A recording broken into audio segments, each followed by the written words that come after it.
Hello. Good morning. Good morning. Good morning, Miss. Good morning, Miss. Good morning.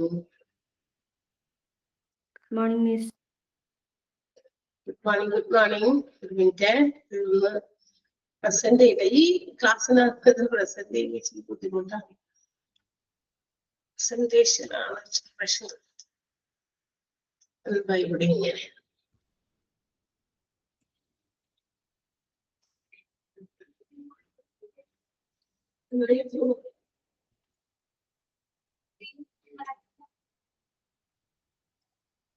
Present ചെയ്തിട്ടുള്ളൂ.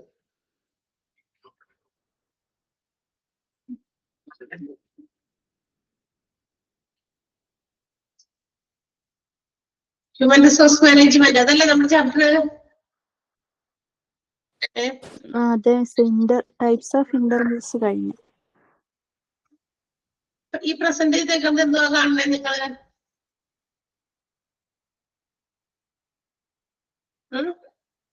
അറിയോ? Present ചെയ്തിട്ടുണ്ട് ഇവിടെ വല്ലതും കാണാണ്ടോ നിങ്ങള്? പബ്ലിക് റിലേഷൻസ് ഇൻ വന്ദന മിസ്സിന്റെ ചാപ്റ്റർ. അത് തേർഡ് മൊഡ്യൂളിലെ ചാപ്റ്റർ ആണ് കാണുന്നത്. പബ്ലിക് റിലേഷൻസ് ഇൻ ഹോസ്പിറ്റൽസ് അല്ലേ? അതെ. ഓക്കെ. അപ്പൊ പ്രസന്റേഷൻ ശരിയായോന്ന് അറിയാൻ വേണ്ടിട്ടാ ഞാൻ പ്രസന്റ് ചെയ്തത്. ഞാനല്ല, ഇവിടെ പ്രസന്റ് ചെയ്ത് ഓൾറെഡി കിടക്കായിരുന്നു. അത് നമ്മുടെ ചാപ്റ്റർ തന്നെയാണോ വന്നേക്കണേ കൂടി ഒന്ന് അറിയാൻ വേണ്ടിട്ടാണ്. ഓക്കെ.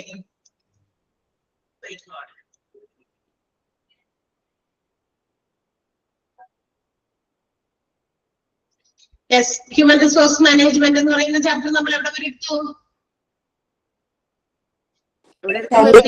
ഇന്റർവ്യൂ കഴിഞ്ഞു. യെസ്, അതെ. ടൈപ്സ് ഓഫ് ഇന്റർവ്യൂ വരെയാണ് നമ്മൾ എടുത്തത്. So let's start the next. എന്താണ് അപ്പൊ നമ്മൾ കഴിഞ്ഞ ക്ലാസ്സില് ടൈപ്സ് ഓഫ് ഇന്റർവ്യൂവിന്റെ പല രീതികളാണ് അല്ലെ?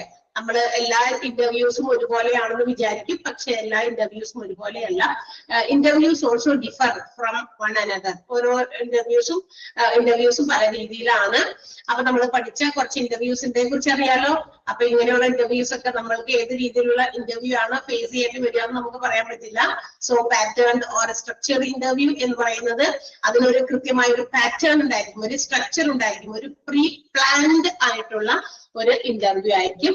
അതില് എന്താ പറയാ, to maintain the high degree of accuracy and precision, ഒരു പ്രിസൈസ് ആയിട്ടുള്ള ഒരു പ്രത്യേക ഓർഡറിൽ കൃത്യതയോടെ അല്ലെ ഇന്ന ചോദ്യങ്ങൾ തന്നെ ചോദിക്കണം എന്ന് നേരത്തെ ഉദ്ദേശം അല്ലെങ്കിൽ ലക്ഷ്യം വെച്ചുകൊണ്ട് തയ്യാറാക്കിയ കുറച്ച് ചോദ്യങ്ങൾ എന്ത് ചെയ്യുന്നു, ഇന്റർവ്യൂയോട് ആണ് ചോദിക്കുക അല്ലെ? ഓക്കെ. ദെൻ അപ്പോ എന്താ പറയാ, അതാണ് സ്ട്രക്ചർഡ് ഓർ പാറ്റേൺഡ് ഇന്റർവ്യൂ എന്ന് പറയുന്നത്. രണ്ടാമത്തേത് നോൺ ഡയറക്റ്റീവ് ഫ്രീ ഇന്റർവ്യൂ ആണ്. ഇത് ഒരു പ്രത്യേക സ്ട്രക്ചർ ഒന്നുമില്ല, നേരത്തെ കൂട്ടി പ്ലാനിങ് ഒന്നുമില്ല. ഇന്റർവ്യൂവർക്ക് എന്താ പറയാ, when they are asking some questions to the applicants, they can ask some general questions also related to the reply of the interviewee. Interviewee എന്താണോ ഉത്തരം പറയുന്നത് ആ ഉത്തരത്തിന് അനുസൃതമായ രീതിയിൽ ചില ജനറൽ ആയിട്ടുള്ള പൊതു ചോദ്യങ്ങളും വേണമെങ്കിൽ നമ്മുടെ ഇന്റർവ്യൂവർക്ക് ചോദിക്കാം. അങ്ങനെ വരുമ്പോൾ it will lead to a length of time അല്ലെ? കുറച്ച് കൂടുതൽ സമയത്തിലേക്ക് അത് ചിലപ്പോൾ നീണ്ട് പോകാൻ സാധ്യതയുണ്ട്. അപ്പൊ ഒരു കൃത്യമായ എണ്ണം ചോദ്യമല്ല ചോദിക്കുന്നത്. അതുകൊണ്ടാണ് ആ പേര് തന്നെ അതിന് വന്നിരിക്കുന്നത് നോൺ ഡയറക്റ്റീവ് ഫ്രീ ഇന്റർവ്യൂ എന്ന് പറയുന്നത്. നമ്മൾ പറഞ്ഞതാണ്. പിന്നെ അടുത്തത് പറഞ്ഞത് ഡെപ്ത് ഓർ ആക്ഷൻ ഇന്റർവ്യൂ ആണ്. It is the mixture of the first and second. നമുക്ക് പറയാം നമ്മൾ പറഞ്ഞ പാറ്റേൺഡ് ഓർ സ്ട്രക്ചേർഡ് ഇന്റർവ്യൂ, അതുപോലെ തന്നെ നോൺ ഡയറക്റ്റീവ് ഫ്രീ ഇന്റർവ്യൂ, ഇതിന്റെ രണ്ടിന്റെയും കൂടി ഒരു മിക്സ്ചർ ആണ്. എന്ന് വെച്ചാൽ ഇത് രണ്ടും കൂടി ചേർന്നതാണ്. അതായത് അത്ര സ്ട്രക്ചേർഡ് ആയിട്ടുള്ളതുമല്ല, എന്താ പറയുക അത്ര അങ്ങോട്ട് ഫ്രീയുമല്ല. അപ്പൊ ഇതിന്റെ ഒരു സെമി രീതിയിൽ നിൽക്കുന്ന ഒരു നേച്ചറുള്ള ഒരു ഇന്റർവ്യൂ ആണ്. ഇവിടെ കാൻഡിഡേറ്റ്സിനെ കുറിച്ചും അവരുടെ എന്താ പറയാ ചിലപ്പോഴൊക്കെ ഇടയ്ക്ക് കുറച്ച് ഹോം ലൈഫ്, അവരുടെ വീടുമായി ബന്ധപ്പെട്ടുള്ള ചില കാര്യങ്ങളും അങ്ങനെ അവരുടെ പല എന്താ പറയാ ആപ്റ്റിറ്റ്യൂഡ്, അവരുടെ എന്റർടൈനിങ് മേഖലകൾ എന്തൊക്കെയാണ്, ഇൻട്രസ്റ്റ് എന്താണ് ഇന്റർവ്യൂവർക്ക് വേണമെങ്കിൽ ചോദിക്കാം. ഏറ്റവും എന്താ പറയാ ഏറ്റവും കൂടുതൽ താല്പര്യം നിങ്ങൾക്ക് എന്ത് കാര്യത്തിലാണ്, അവരുടെ ഹോബീസോ എന്റർടൈൻമെന്റുകളോ മറ്റു കാര്യങ്ങളൊക്കെ ചോദിക്കാം. അപ്പൊ അതൊക്കെ വേണമെങ്കിൽ ചോദിച്ച് അങ്ങനെ കുറച്ചുകൂടി എന്താ പറയാ അത്രയ്ക്ക് പാറ്റേണും അല്ലെങ്കിൽ അത്രയ്ക്ക് ഫ്രീയും ആയിട്ടുള്ള ഇന്റർവ്യൂസ് അല്ലാതെ ഒരു സെമി സ്ട്രക്ചേർഡ് ആയിട്ടുള്ള ഇന്റർവ്യൂവിനാണ് നമ്മൾ ഡെപ്ത് ഓർ ആക്ഷൻ ഇന്റർവ്യൂ എന്ന് പറയാം. Okay, next group or discussion interview ആണ്. ഇവിടെ എന്താണ് ഗ്രൂപ്പ് ഓർ ഡിസ്കഷൻ ഇന്റർവ്യൂവിലെ പ്രത്യേകത? ഇവിടെ rather than interviewing an individual or a candidate, it is interviewed as a group. ഒരു വ്യക്തിയെ ഇന്റർവ്യൂ ചെയ്യുന്നതിനേക്കാൾ ഉപരി എന്ത് ചെയ്യുന്നു, ഗ്രൂപ്പിനെയാണ് എന്ത് ചെയ്യുന്നത്, ഇന്റർവ്യൂ ചെയ്യുന്നത്. അതായത് ഒരു ഇന്റർവ്യൂവർ ഇരുന്നിട്ട് ഒരു ആൾക്കാരെ ഇപ്പൊ ഒരു പർട്ടിക്കുലർ എന്തെങ്കിലും ഒരു പ്രോജക്റ്റ് ഏൽപ്പിക്കുന്നു, അതിന് ഇന്നൊരു കാര്യം നിങ്ങൾ ഞങ്ങൾക്ക് ചെയ്തു തരണം, എന്താ പറയാ അതാണ് നമ്മുടെ ഈ ഓർഗനൈസേഷനിൽ നിങ്ങൾക്ക് തരാൻ പോകുന്ന ജോലി, അത് നിങ്ങൾ എല്ലാവരും കൂടി ഒരുമിച്ചാണ് നമുക്കത് ചെയ്തു തരണ്ടേ. അപ്പൊ അങ്ങനെ വരുമ്പോ ആ ഒരു ഗ്രൂപ്പ് ഒരുമിച്ചിരുത്തിയിട്ട് അതിനോടാണ് പല കാര്യങ്ങളും ചോദിച്ച് മനസ്സിലാക്കുക. അതാണ് ഗ്രൂപ്പ് ഇന്റർവ്യൂ എന്ന് പറയുന്നത്.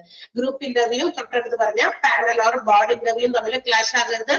പാനൽ ഓർ ബോർഡ് ഇന്റർവ്യൂ എന്ന് പറയുമ്പോൾ അവിടെ കാൻഡിഡേറ്റ്സ് എന്താ പറയാ ഒരുപാട് ആളുകളെ ഫേസ് ചെയ്യേണ്ടി വരും ഇന്റർവ്യൂ ചെയ്യപ്പെടാനായിട്ട്.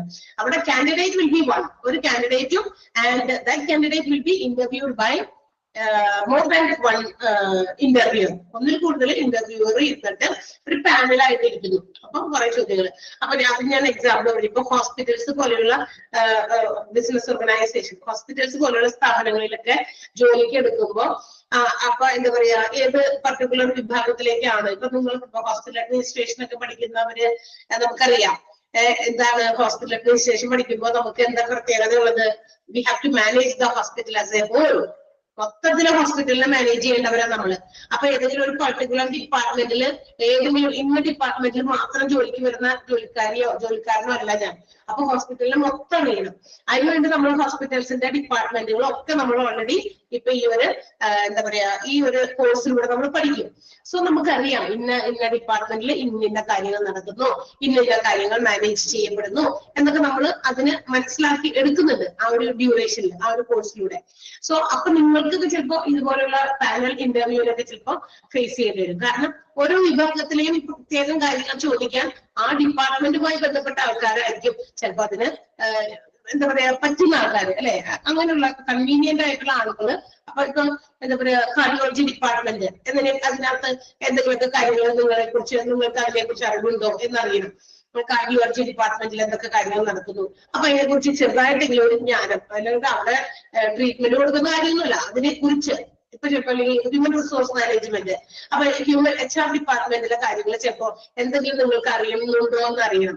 അപ്പൊ ചിലപ്പോ ആ ഡിപ്പാർട്ട്മെന്റിൽ നിന്നൊക്കെ എന്ത് ചെയ്യും, അവിടെ ആളുകൾ മുമ്പിലുണ്ടാവും. ഇപ്പൊ ഹോസ്പിറ്റലിന്റെ ഡയറക്ടർ ഉണ്ടാകാം, HR മാനേജർ ഉണ്ടാകാം. അതുപോലെ തന്നെ HR manager already obviously will be there. കാരണം എന്താ, പുതിയ റിക്രൂട്ട്മെന്റ് ഒക്കെ നടത്തുന്നത് നമ്മുടെ ഹ്യൂമൻ റിസോഴ്സ് ഡിപ്പാർട്ട്മെന്റിന്റെ ഹ്യൂമൻ റിസോഴ്സ് മാനേജറാണ് പുതിയ ആളുകളെ ജോലിക്ക് എടുക്കുന്നത്. ഓക്കെ, അപ്പൊ അവർക്കും ചില കാര്യങ്ങൾ നമ്മൾ എംപ്ലോയീസിനെ കുറിച്ച് അറിയണമെന്നുണ്ട്. അങ്ങനെ ഉണ്ടെങ്കിൽ അവരും ഉണ്ടായിരിക്കും. അപ്പൊ അവരുടേതായ ചോദ്യങ്ങൾ അവർക്ക് ചോദിക്കാം. അതാണ് പാനൽ ഓർ ബോർഡ് ഇന്റർവ്യൂ എന്ന് പറയുന്നത്. ഓക്കെ, കാൻഡിഡേറ്റ് ഒരാളെ കൂടുതൽ ആളുകൾ ചോദ്യങ്ങൾ ചോദിച്ച് അവരെ കുറിച്ചുള്ള ഇൻഫർമേഷൻസ് കളക്ട് ചെയ്യുന്നു. ആൻഡ് ലാസ്റ്റ് വൺ നമ്മൾ പറഞ്ഞത് കുറച്ചുകൂടി എന്താ പറയാ ഇച്ചിരി സീരിയസ് ആയിട്ടുള്ള ഒരു ഇന്റർവ്യൂ ആണ് സ്ട്രെസ് ഇന്റർവ്യൂ എന്ന് പറയുന്നത്. ഇതിനകത്ത് എന്താ പറയാ deliberately the interviewer ask some questions which can be led to a type of annoyment, embarrassment, frustration. അതായത് കാൻഡിഡേറ്റിനെ എന്താ പറയാ എംബറേസ് ചെയ്യുക, അതുപോലെ തന്നെ അനോയ് ചെയ്യുക, അല്ലെങ്കിൽ ഫ്രസ്ട്രേറ്റഡ് ആക്കുക എന്നുള്ളതിന് അങ്ങനെയൊക്കെയുള്ള ചില വികാരങ്ങളൊക്കെ കാൻഡിഡേറ്റിന്റെ ഭാഗത്തുനിന്ന് ഉണ്ടാകത്തക്ക രീതിയിലുള്ള ചോദ്യങ്ങളായിരിക്കും ഇന്റർവ്യൂവർ ചോദിക്കുക. എന്ന് വെച്ചാൽ ആളെ ദേഷ്യപ്പിടിപ്പിക്കുക, പേടിപ്പിക്കുക, അല്ലെങ്കിൽ ഉള്ള ധൈര്യം പോലും ചോർന്നു പോകുന്ന രീതിയിലുള്ള ചോദ്യങ്ങൾ ചോദിക്കുക. ഇത് മനഃപൂർവ്വം ചോദിക്കുന്നതാ. എന്തിനാ അങ്ങനെ മനഃപൂർവ്വം ചോദിക്കുന്ന, ആളെ വിളിച്ചിട്ട് കളിയാക്കാണോ എന്നുള്ളതല്ല.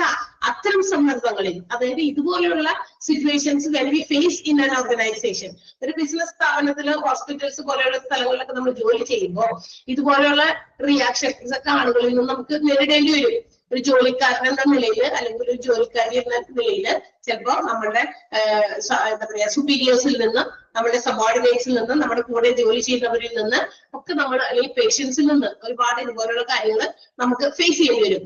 അത്തരം സിറ്റുവേഷൻസിൽ ഹൗ വി റിയാക്ട്, നമ്മൾ എങ്ങനെ റിയാക്ട് ചെയ്യുന്നു എന്ന് കണ്ടുപിടിക്കാനും അത് വെച്ച് നമ്മളെ വിലയിരുത്താനും ഒക്കെ വേണ്ടിയിട്ട് ഇതുപോലുള്ള ഇന്റർവ്യൂസ് കണ്ടക്ട് ചെയ്യുന്നത്. ക്ലിയർ ആയോ? അപ്പൊ ഇതൊക്കെ മനസ്സിലായില്ലേ? ഈ ടൈപ്സ് ഓഫ് ഇന്റർവ്യൂല് എന്തെങ്കിലും സംശയം ഉണ്ടോ? ഓക്കെ. നെക്സ്റ്റ് വൺ, അടുത്തത് നമുക്ക് പഠിക്കാനുള്ളത് കുറച്ച് എന്താ പറയാ ഇന്റർവ്യൂസ്. നമ്മൾ പറഞ്ഞു ഇന്റർവ്യൂസിന്റെ ടൈപ്സും പറഞ്ഞു. അപ്പൊ ഇന്റർവ്യൂ എന്ന് പറയുന്നത് ഒരു ഒഫീഷ്യൽ മീറ്റിംഗ് ആണ്. In order to select the capable or the qualified skilled employee. ഒരു കാൻഡിഡേറ്റ്സിനെ നമുക്ക് പല രീതിയിലും എന്താ പറയാ തെരഞ്ഞെടുക്കാൻ വേണ്ടിയിട്ടുള്ള ഒരു ടൂൾ, ഒരു എന്താ പറയാ സെലക്ഷൻ ടൂൾ ആണ് ഇന്റർവ്യൂ എന്ന് പറയുന്നത്. ഒരുപാട് candidates may apply for A post. ഒരു വേക്കൻസി ഉണ്ടായി കഴിഞ്ഞാൽ ആ പോസ്റ്റിലേക്ക്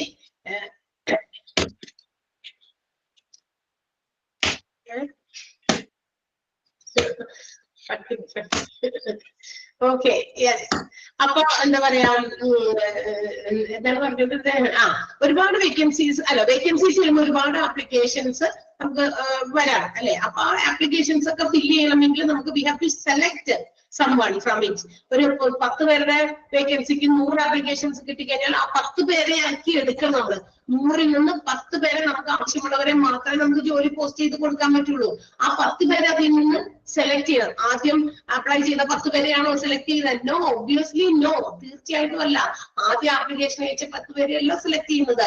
അതിൽ നിന്ന് ക്വാളിഫിക്കേഷനും സ്കില്ലും നോളജും മറ്റ് എക്സ്ട്രാ കാര്യങ്ങളും ഇൻഫർമേഷൻസും ഒക്കെ അവരിൽ നിന്ന് കളക്ട് ചെയ്തിട്ട് അതിനെ അനലൈസ് ചെയ്ത് നോക്കി അതിൽ നിന്നാണ് സെലക്ഷൻസ് നടത്തുന്നത്. അപ്പൊ അതിന് വേണ്ടിയിട്ടുള്ള ആ സെലക്ഷൻ നടത്താനുള്ള ഒരു ഉപാധി, ഒരു ഡിവൈസ്, ഒരു ടൂൾ ആണ് ഇന്റർവ്യൂ എന്ന് പറയുന്നത്. ഓക്കെ.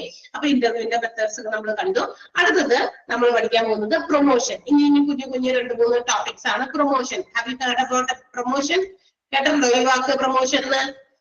ചില ആൾക്കാരൊക്കെ പറഞ്ഞു കേട്ടിട്ടുണ്ട് അല്ലെ, എനിക്ക് പ്രൊമോഷൻ ആണ്, അടുത്ത വർഷം എനിക്ക് പ്രൊമോഷൻ ആണ്. So what do you mean by promotion? Promotion means the transfer of an employee from one job which pays more money and also to more preferred status. ഒരു എംപ്ലോയിക്ക് നേരത്തെ കിട്ടിയിരിക്കുന്നതിൽ നിന്ന് കൂടുതൽ ശമ്പളവും കൂടുതൽ പേയ്മെന്റും കൂടാതെ ഒരു പ്രിഫേർഡ് സ്റ്റാറ്റസ്, നേരത്തെ ഉള്ള സ്റ്റാറ്റസിൽ നിന്നും കുറച്ചും കൂടി ഉയർന്ന സ്റ്റാറ്റസിലേക്ക് ഉയർത്തുന്ന ഒരു തരം ട്രാൻസ്ഫർ, അതിനെയാണ് നമ്മൾ പ്രൊമോഷൻ വിളിക്കുക. ഓക്കെ, കേട്ടിട്ടുണ്ടല്ലോ അങ്ങനെ. അതായത് നേരത്തെ ചിലപ്പോൾ പ്യൂണായിട്ട് ജോലി ചെയ്തിരുന്നു, ഇനി അടുത്ത വർഷം മുതൽ കുറെ എക്സ്പീരിയൻസ്ഡ് ആയി പ്യൂണിന്റെ പോസ്റ്റ് മാറി അടുത്ത വർഷം മുതൽ you are promoted to a ക്ലർക്കിന്റെ പോസ്റ്റിലേക്കാണ് നിങ്ങളെ ഉയർത്തുന്നത്. അപ്പൊ നിങ്ങൾക്ക് അത്രയും എക്സ്പീരിയൻസ്ഡ് ആയി ഇവിടുത്തെ കാര്യങ്ങളൊക്കെ എല്ലാം ജോലികളൊക്കെ കൃത്യമായി മനസ്സിലായി ഒരു ക്ലർക്കിന്റെ ഡ്യൂട്ടി വരെയും ചെയ്യാൻ പാകത്തിന് അത്രയും എക്സ്പീരിയൻസ് ആയെങ്കിൽ അത്തരം എംപ്ലോയീസിനെ തീർച്ചയായിട്ടും പ്രൊമോട്ടഡ് ആക്കാം. ഓക്കെ, അപ്പൊ പ്രൊമോഷൻ അപ്പൊ ട്രാൻസ്ഫർ ആണ്. ഇന്ന ജോലിയിൽ നിന്ന് ഒരു ട്രാൻസ്ഫർ എങ്ങോട്ടേക്ക്, കുറച്ചുകൂടി ഉയർന്ന സ്റ്റാറ്റസ് കൊടുക്കുന്ന, കുറച്ചുകൂടി കൂടുതൽ സാലറി ഏൺ ചെയ്യാൻ പറ്റുന്ന ഒരു ജോലിയിലേക്കുള്ള ട്രാൻസ്ഫർ, അതിനെയാണ് നമ്മൾ എന്ത് വിളിക്കുക? പ്രൊമോഷൻ എന്ന് വിളിക്കുക.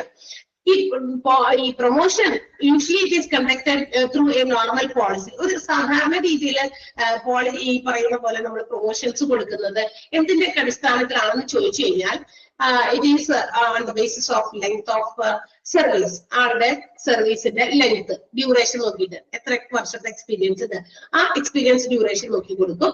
ട്രെയിനിങ് കൂടുതൽ എന്താ പറയാ, ചില കോഴ്സസ് ഇവിടെ ജോലിക്ക് നിന്നുകൊണ്ട് തന്നെ ചിലപ്പോ വേറൊരു പോസ്റ്റിലേക്കുള്ള ആള് കോഴ്സൊക്കെ നിന്നുകൊണ്ട് തന്നെ പഠിച്ചു. മനസ്സിലായി? അങ്ങനെയൊക്കെ ചില ആൾക്കാർ പഠിക്കാറുണ്ട്. ഇപ്പൊ ഹോസ്പിറ്റലില് ജോലി ചെയ്യുന്ന ആൾക്കാര്, ഇപ്പൊ നമ്മളിൽ തന്നെ ചില ആളുകൾ ഉണ്ടെന്ന് തോന്നുന്നു, നമ്മുടെ സ്റ്റുഡൻസിൽ തന്നെ ഇപ്പൊ ഹോസ്പിറ്റലിൽ ഏതെങ്കിലും ഒരു പോസ്റ്റിൽ ജോലി ചെയ്യുന്നു. And in between they are studying this course, hospital administration എന്ന് പറയുന്ന ഒരു കോഴ്സ് പഠിക്കുകയാണ്. എന്തിനു വേണ്ടിയിട്ട്? അപ്പൊ നമുക്ക് അതിൽ നിന്ന് മാറ്റി ആ ഒരു ലെവലിൽ നിന്ന് മാറി എനിക്ക് അതായത് ഹോസ്പിറ്റൽ അഡ്മിനിസ്ട്രേറ്റർ എന്ന് പറയുന്ന ഒരു പോസ്റ്റിലേക്ക് എനിക്ക് ജോലി വേണം. അപ്പൊ അതിന് സർട്ടിഫിക്കറ്റ് വേണം. അപ്പൊ ഞാൻ എന്ത് ചെയ്യുന്നു? അത് പഠിക്കുന്നു. അപ്പൊ അതിന് വേണ്ടിയിട്ടുള്ള ട്രെയിനിങ് നേടുന്നു. കേട്ടോ, അങ്ങനെ ആ ഒരു കോഴ്സ് കംപ്ലീറ്റ് ചെയ്തതിന്റെ, ആ ട്രെയിനിങ് കംപ്ലീറ്റ് ചെയ്തതിന്റെ അടിസ്ഥാനത്തിൽ അങ്ങനെ കൊടുക്കാം. കൂടുതൽ എഡ്യൂക്കേഷൻ ഇടയിൽ വെച്ചിട്ട് നമ്മൾ എന്ത് ചെയ്യുന്നു? നേരത്തെ ജോലിക്ക് കയറിയപ്പോ ഈ ഒരു ക്വാളിഫിക്കേഷൻ എനിക്ക് ഉണ്ടായിരുന്നു, പക്ഷെ ഞാൻ പിന്നെ ഡിസ്റ്റന്റ് ആയി നിന്ന് കുറച്ച് വേറെ കൂടുതൽ ക്വാളിഫിക്കേഷൻസ് നേടിയെന്ന് വിചാരിക്കാം. അപ്പൊ എന്ത് ചെയ്യാം? ആ പോസ്റ്റിൽ നിന്ന് എനിക്ക് മാറാനുള്ള ഒരു സാധ്യതയാണ്. അതിനുവേണ്ടി എനിക്ക് കുറച്ച് പ്രൊമോട്ടഡ് ആകണം. അതിന് വേണ്ടിയിട്ട് ഞാൻ ഇന്ന കോഴ്സ് കൂടി എന്റെ ഒപ്പം നിന്ന് പഠിക്കുന്നു.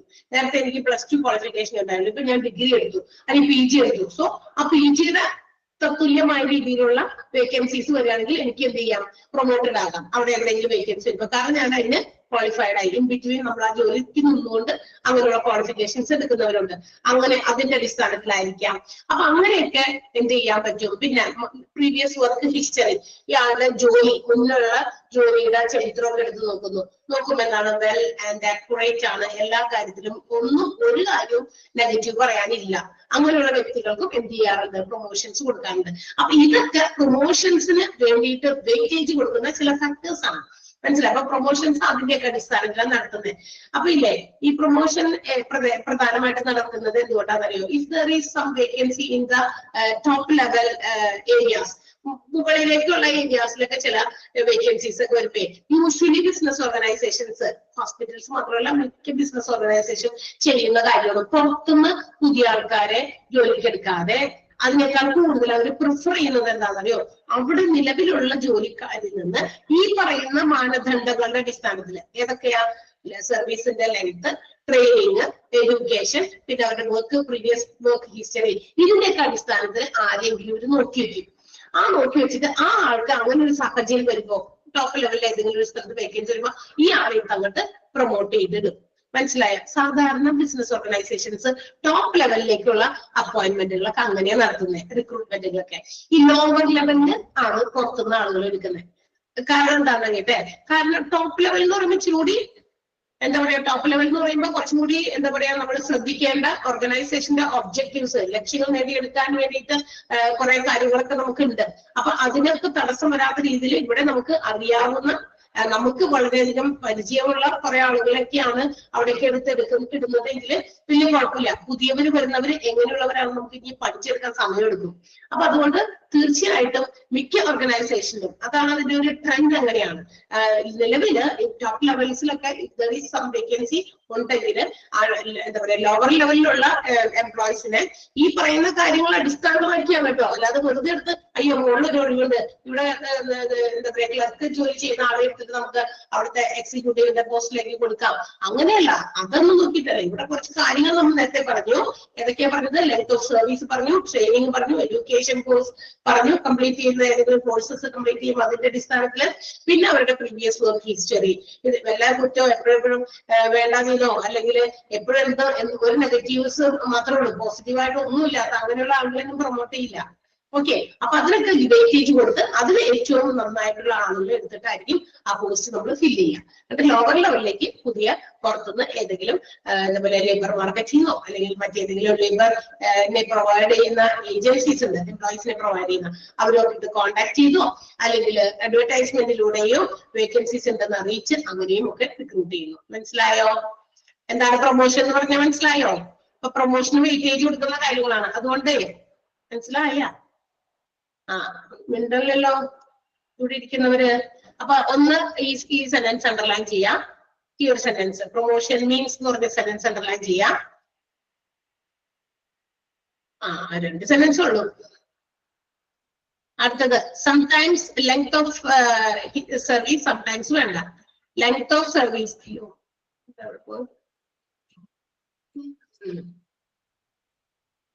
ആ സെന്റൻസ് കൂടി അണ്ടർലൈൻ ചെയ്യണേ.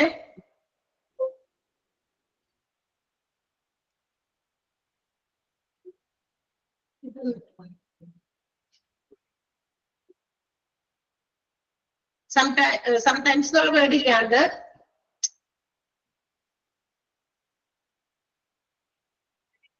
length of service, education, training, courses completed, previous history, work history, etc. are the factors which give weightage while deciding on a promotion. Underline ചെയ്തോ? 2 സെന്റൻസ്, ഫസ്റ്റ് സെന്റൻസും ലാസ്റ്റ് സെന്റൻസും. സംടൈംസ് എന്ന് പറഞ്ഞ വേർഡ് വേണ്ട അല്ലാതെ. Okay. അടുത്തത് demotion ആണ്. പ്രൊമോഷന്റെ opposite ആണ് demotion. എന്താണ് demotion എന്ന് പറയുന്നത്? അപ്പൊ നമ്മള് പ്രൊമോഷൻ എന്താന്ന് പറഞ്ഞല്ലോ, അത് ഉയർത്തിവിടുക. അതായത് അവിടെ സാലറിയും വർദ്ധിക്കും, അതോടൊപ്പം തന്നെ നമ്മുടെ സ്റ്റേറ്റസും വർദ്ധിക്കും. നേരത്തെ ഉണ്ടായിരുന്ന പൊസിഷനിൽ നിന്ന് നമ്മൾ കുറച്ചുകൂടി ഉയർന്ന പോസ്റ്റിലേക്ക് പ്രൊമോട്ട് ചെയ്യുന്നു, ട്രാൻസ്ഫർ ചെയ്യുന്നു. അതാണ് പ്രൊമോഷൻ എന്ന് വിളിക്കുന്നത്. അപ്പൊ നമ്മുടെ സ്റ്റാറ്റസ് വർദ്ധിച്ചു.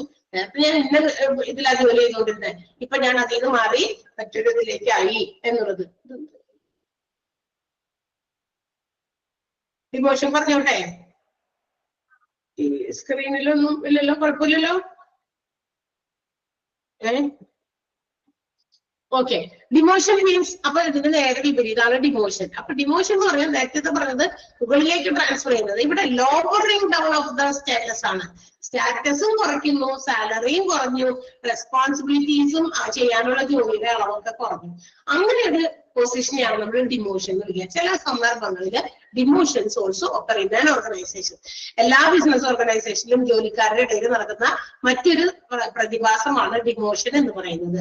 ചില ആൾക്കാര് ചില എന്താ പറയാ എന്തെങ്കിലും തരത്തിലുള്ള മിസ്ബിഹേവിയർ, മിസ്കോണ്ടാക്ട് അല്ലെ, ഹോസ്പിറ്റൽസിനകത്തോ അല്ലെങ്കിൽ മറ്റ് ബിസിനസ് സ്ഥാപനങ്ങളിലോ അതായത് അപമര്യാദയായോ അല്ലെങ്കിൽ ഹോസ്പിറ്റൽസിന്റെയും അതുപോലെ ബിസിനസ് ഓർഗനൈസേഷന്റെ ഒക്കെ പോളിസീസിന് പ്രൊസീജിയേഴ്സിന് നിരക്കാത്തത് എന്തെങ്കിലുമൊക്കെ പ്രവർത്തിച്ചാലോ അല്ലെങ്കിൽ പതിവായിട്ട് ഭയങ്കര ഉഴപ്പ്, ജോലിക്ക് സ്ഥിരമായിട്ടൊക്കെ വൈകി വരിക, തോന്നിയ പോലെ വരിക, ഒരുപാട് ലീവുകൾ എടുക്കുക, കൊടുക്കുന്ന ജോലികൾ കൃത്യമായി പെർഫെക്റ്റ് ആയി ചെയ്യാതിരിക്കുക, ഇത്തരം കാര്യങ്ങളൊക്കെ ഉള്ള എംപ്ലോയീസിൽ ഉണ്ടാകുന്ന ഒരു കാര്യമാണ് ഡിമോഷൻ എന്ന് പറയുന്നത്.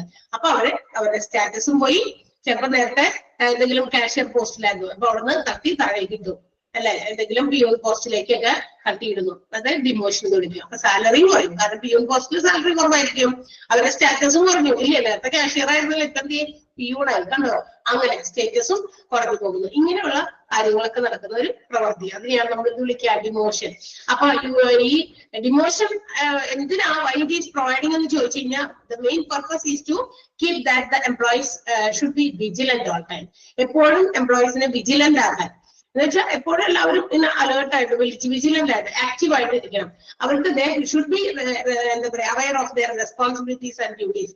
എപ്പോഴും അവരുടെ ഉത്തരവാദിത്തം, ജോലിയുടെ കടമകൾ ഇതൊക്കെ എപ്പോഴും അറിയണം, അതെന്താണെന്ന് മനസ്സിലാക്കി പ്രവർത്തിക്കണം, ആക്റ്റീവായിട്ട് ലൈവായിട്ട് ഇതൊക്കെ ചെയ്യണം. അത് അലേർട്ടാക്കാനും ആക്റ്റീവാക്കി എംപ്ലോയീസിനെ കീപ്പ് ചെയ്യാനൊക്കെ വേണ്ടിയിട്ടാണ് ഡിമോഷൻസ് ചെയ്യുന്നത്. ഒരാൾക്കെങ്കിലും അങ്ങനെ ഡിമോഷൻ കൊടുത്തു കഴിയുമ്പോൾ ബാക്കിയുള്ള ആളുകൾ എംപ്ലോയീസ് അലേർട്ട് ആകും, വിജിലന്റ് ആകും, അലൈവ് ആകും. അയ്യോ, ഞാൻ എന്റെ ജോലിയൊക്കെ ഇന്ന സമയത്തിനുള്ള കൃത്യതയോടെ ചെയ്യണം അല്ലെ, ഡ്യൂട്ടി ടൈമില് നോ അതർ ആക്ടിവിറ്റീസ്. ഇതൊക്കെ മനസ്സിൽ എല്ലാ എംപ്ലോയീസിന്റെയും വരണമെങ്കിൽ ഇതുപോലെ ഡിമോഷൻസും നടത്തണം. അതല്ലെങ്കിൽ എന്ത് പറ്റും, എംപ്ലോയീസ് എന്തെങ്കിലുമൊക്കെ ചെയ്യട്ടെ, അവര് എപ്പോഴെങ്കിലൊക്കെ വരട്ടെ, എപ്പോഴെങ്കിലൊക്കെ ജോലി ചെയ്യട്ടെ, എപ്പോഴെങ്കിലൊക്കെ പോട്ടെ, ആ മൈൻഡ് കാണിച്ച് management they are not bothering about them, എംപ്ലോയീസിനെ കുറിച്ച് യാതൊരു ബോദറിംഗും ഇല്ലായെങ്കിൽ എന്ത് പറ്റും, എല്ലാ എംപ്ലോയീസും അങ്ങനെ തന്നെയായി പോകും അല്ലെ. ഒരാളെ നമുക്ക് നന്നാക്കാൻ സാധിച്ചാൽ മറ്റുള്ളവര് അതിലൂടെ എന്ത് ചെയ്തോളും, ആ ഒരു ഇത് പറ്റി അങ്ങോട്ട് കറക്റ്റ് ആയിട്ട് എല്ലാവരും വന്നോളും അല്ലെ. അപ്പൊ അത് ഒരാളിലെങ്കിലും നമ്മൾ പ്രവർത്തിച്ചാൽ അവർക്ക് മറ്റുള്ളവർക്ക് അതൊരു എന്താണ് അവയർനെസ് കൂടിയാണ്, ബോധവൽക്കരണം കൂടിയാണ്, ഇങ്ങനെ സംഭവിക്കാം, ഇങ്ങനെ ഉണ്ടായാൽ ഇങ്ങനെയൊക്കെ മാനേജ്മെന്റ് നമ്മളോട് പ്രതികരിക്കും, ഡിമോഷൻസ് ഒക്കെ ആക്കി. ഓക്കെ, സോ അതാണ് ഡിമോഷൻ. എന്താണെന്ന് മനസ്സിലായോ? അതും 2 സെന്റൻസ് അപ്ലൈ ചെയ്യണം. ഓക്കെ, ക്ലിയർ ആയില്ലേ എല്ലാവർക്കും? യെസ്. നെക്സ്റ്റ് വൺ, അടുത്തത് ട്രാൻസ്ഫർ. ആകെ 2 സെന്റൻസ് ഉള്ളൂ ഡിമോഷൻസിൽ, അത് 2 അണ്ടർലൈൻ ചെയ്തേക്കണം. ഓക്കെ, അടുത്തത് ട്രാൻസ്ഫർ ആണ്. ഈ ട്രാൻസ്ഫർ എന്ന് പറയുന്നത് എന്താ? It's the horizontal movement of an employee.